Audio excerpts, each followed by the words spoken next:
This is Las Vegas Real Estate Now with local real estate expert Harvey Blankfeld. Where we want to educate you about our market, empower you to make wise decisions, and help you engage with our expert contributors. Let's talk about mortgages, because a lot of my clients are calling and asking. The first thing they want to know is what's going on with rates, John. Let's talk about rates first, because rates seem to be they're weird. What's going on with rates? We're at a very good place with interest rates in general. They're very attractive, can help a lot of people with any homes they're purchasing and they're refinancing. We're at a very low level, far lower than where we were a year ago. We're not exactly at the lowest point we've seen, or not the lowest point in history, but we're not that far away from it. It's interesting with what the Federal Reserve is doing out there.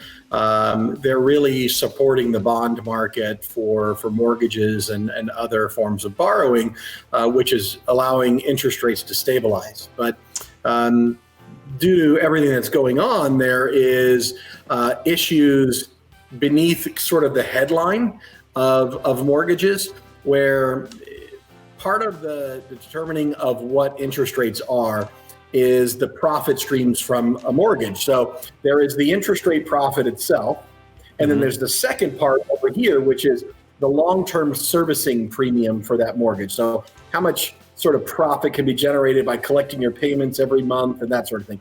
So it's those two factors that actually set the interest rate on the loan. Now, the weird thing that we're going through right now is this servicing revenue is actually being treated as if it's zero right now. And it's a side effect of the government basically offering or mandating these forbearance programs. And the idea is, in the mortgage business, if I service your mortgage and you come to me and you say, I'm having some trouble, I need to skip my payment for a while, I, as the mortgage servicer, still have to pay the owner of that mortgage, Fannie Mae, Freddie Mac, Ginnie Mae. I have to advance them those payments, even though you're not paying me your monthly payment. So it's a big cash drain on lenders. I see. And in that way, it's almost a negative to be a mortgage servicer today, because we don't know how bad this is going to get. And therefore, the idea of getting profit from servicing is just not there today. We've heard a bunch of different stuff. The word forbearance gets out there, the word deferral, but you have some pretty sound advice on this. Let everybody know what they should be doing if they're concerned about making their payments. So here's the best advice I would give you, and this it basically comes down to this: if you need to do it, if your income has been sort of hurt by everything we're going through, the law allows for you to ask for this forbearance, right? So you can basically ask to skip your mortgage payment for a period of time. The thing you want to be aware of is that doesn't mean you're not going to have to make that up. There is no free ride. Forbearance does not mean free, right? Right, it's not forgiveness. So, yeah, not forgiveness. It's just I'll let you delay your mortgage payment. There are rules in regards to the lenders and the servicers having to say yes to allow you to do a forbearance.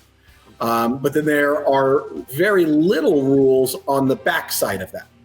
So there's no standard approach that the lenders and mortgage servicers are being told to use in helping you once this bad time is over. Your lender, you're going to contact your lender and say, okay, I don't need to ask for more time. I'm ready to work this out.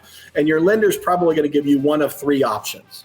One is they will say, okay, pay us the payments you skipped right now. So give me 3 months of your mortgage today, right? That's going to be very difficult for people, and it's not what I would imagine the average person's going to want to do. Option number two is they're going to say, okay, we're going to change your payment for the next 3 or 6 months and have it go up, say, $500 a month on your monthly payment, and that's the way we'll catch you up. And you'll have a much bigger monthly payment for a couple of months until you're caught back up, right? That's the second option.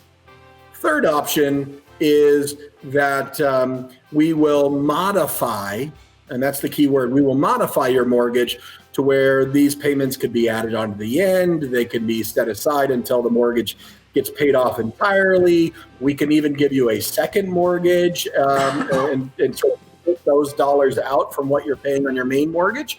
Okay. Here's the important point I'd want to tell people. The second and the third option require qualification and modification of your loan. So you're going to have to prove that you had a problem.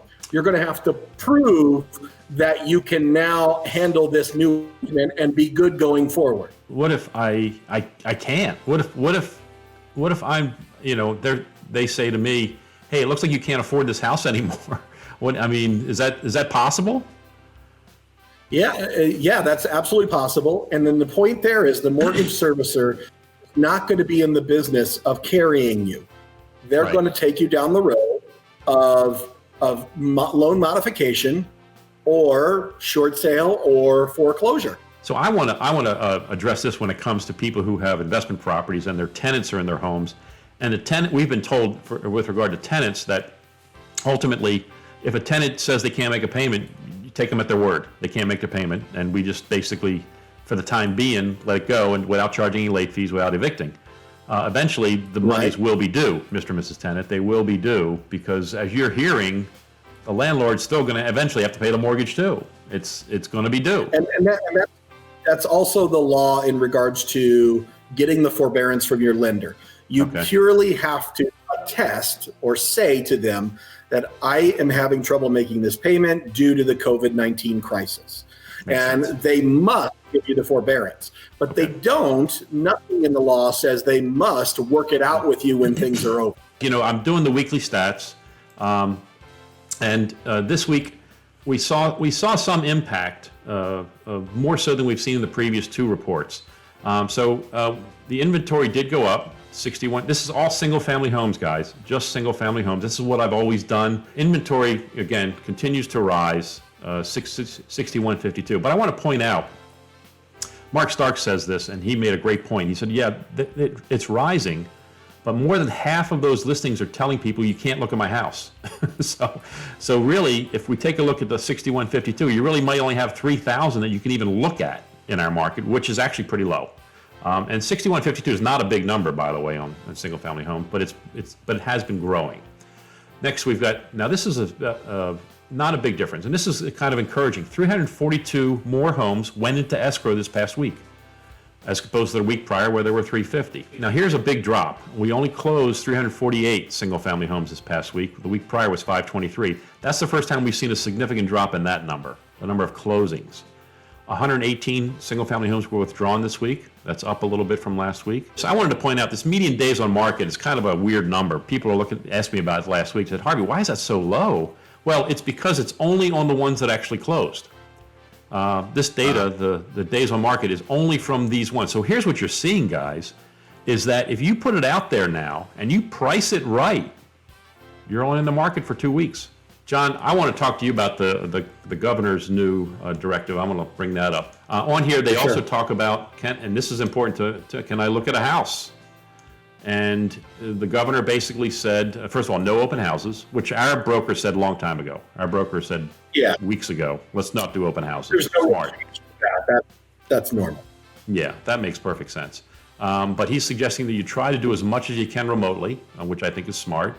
Try to look at empty homes if you can. And if you have to look at, I believe that the rule says now, if you want to look at a home that's occupied, you have to do it by appointment only. No just lockbox access. So you have to actually let the sellers know that you're going to be be there and make sure that they're okay with it. And they need to prepare. Sellers need to prepare. They need to clean the house up, disinfect as best they can, turn all the light switches on, open up all the interior doors so that these buyers have to touch as little as possible. Look, we can still sell homes and you can still look at homes. Call us up, we'll get you into the house. We'll make sure the seller's aware. We'll prepare.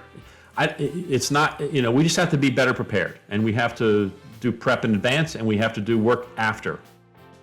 Please join us again next week as we keep you up to date on everything real estate here in Southern Nevada. Remember, send me any questions or ideas for next week's broadcast. Tune in every Thursday at 3. Also, please let your friends and family know to like our Facebook page and be reminded about our updates at LV Real Estate Radio. We'll catch you next week. Thanks again for joining us.